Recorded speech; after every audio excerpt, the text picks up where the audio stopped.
मृत्यु निश्चित है, चाहे जीव लाख यत्न कर ले। एक चोर था, तो उस चोर को एक दिन गुरु जी के पास गया और जाकर के गुरुदेव से कहा गुरुदेव हमारा विवाह कब होगा, हमारा विवाह कब होगा। गुरु जी ने कहा कि तुम्हारा विवाह तब होगा जिस दिन तुम्हें फांसी लगेगी। कब होगा? जिस दिन तुम्हें फांसी लगेगी उसी रात्रि में तुम्हारा विवाह होगा। तो उस चोर ने कहा महाराज अब विवाह जिस दिन हो उसके अगले दिन ही फांसी लग जाए तो विवाह हमसे करेगा कौन एक दिन के लिए। तो गुरुदेव ने कहा देखो भाई लेखनी तो ऐसी है, फांसी तो तुम्हें होनी है। क्यों? क्योंकि तुम बड़े चोर हो, बड़ी बड़ी चोरियां की है तुमने, डकैती की है तुमने, और इसीलिए तुम्हें ये सजा तो मिलनी है। अब उस चोर को जब लगा कि हमने जो चोरी की है हमें इसकी सजा मिलेगी, फांसी की सजा हो जाएगी, तो चोर सावधान हो गया। क्यों? चोरी करना उसने बंद कर दिया।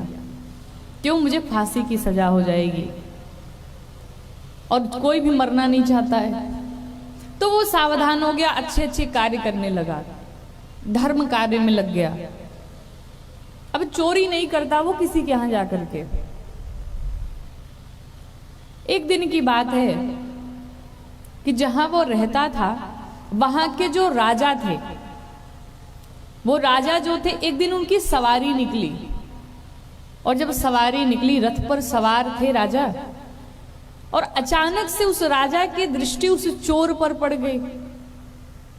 और जब चोर पर दृष्टि पड़ी तो जो चोर ने गले में एक चेन पहन रखी थी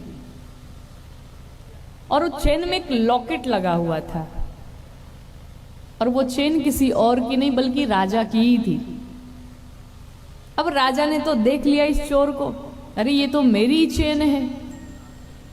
लोगों से पकड़ करके अपने सेवकों से बुलवाया, सेवक पकड़ करके चोर को लाए। राजा ने उससे पूछा भाई तुमने चोरी की कि नहीं की? तो ये तो बेचारा सुधर चुका था, लेकिन फिर भी अब चोरी तो पहले तो जो कार्य किए थे सो तो भुगतने ही पड़ेंगे। इसने कहा महाराज गोल गोल बातें घुमाने लगा, मैंने चोरी नहीं की, ऐसा नहीं किया, वैसा नहीं किया।